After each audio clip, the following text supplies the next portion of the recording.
to each other.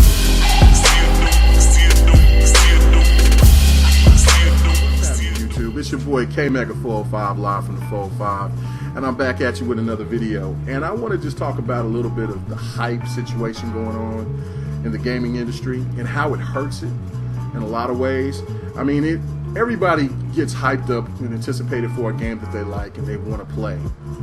But I can remember back in the days when I used to read a Game Pro or Nintendo Power or Game Informer, and I didn't have the internet to look at, or I didn't really pay attention to it. You know, I just read the article, looked at the pictures, and then I had that hype that was inside. But now we got playthroughs, and you get to see the game almost in its entirety if you see somebody playing and getting it early and watching it on Twitch.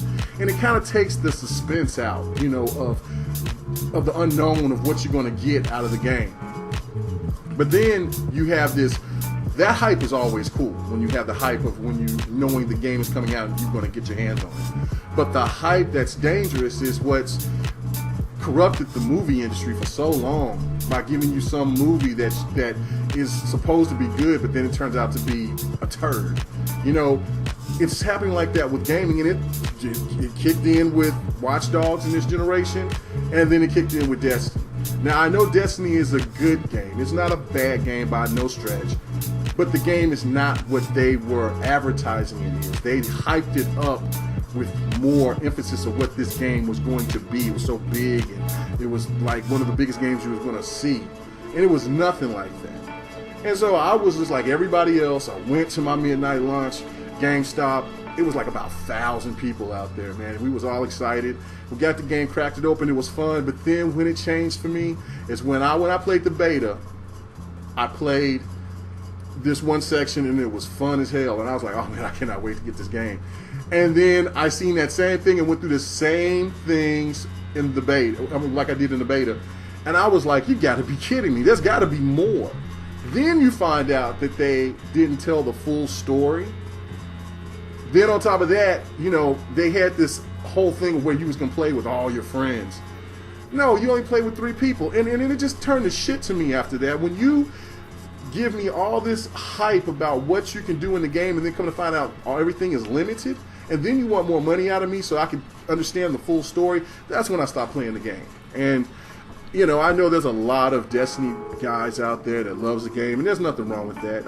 The game is fun. There's no doubt about that. But there's a thing that a consumer has to know when the line is crossed. And to me, that is when the line was crossed. You know, the whole thing about this Kickstarter is dangerous. I mean, I was having a discussion with a couple of YouTubers on Facebook, you know, shout out to Darius King and to my boy Detroit Reaper.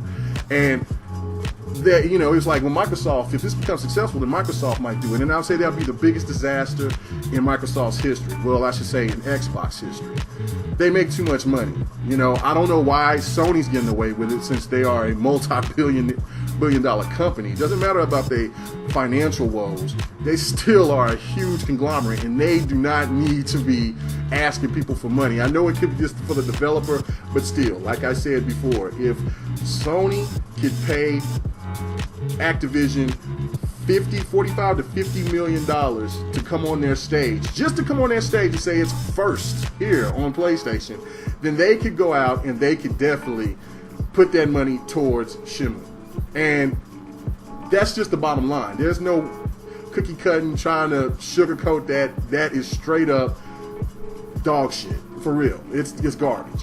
And it's the same thing with the hype with these games. It's bullshit. You know, what Destiny is doing is pitiful.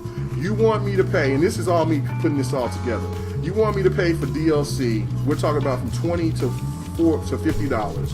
Then you want me to buy little extra things that's maybe $1, $1.99. Then you want me to go and buy more DLC, and then you asking me now to go help pay the developers to get a game pushed out when you guys make all this money? You know what I'm saying? I'm a guy that makes money just enough to have my entertainment as being video games. I can pay for it and I can just, you know, do that. I don't have millions or hundreds of thousands of dollars just to throw around. That's ridiculous. But anyway, I want to hear your thoughts about it. It really kind of pisses me off. But the hype train's got to stop. Like, subscribe. Funky style with a funky swag. I got a funky style with a funky swag. I bought the funky Nikes, got the hat to match. I bought the funky Nikes, got the hat to match. I got a funky style with a funky swag. I got a funky style with a funky swag. And when I kill 'em with the flow.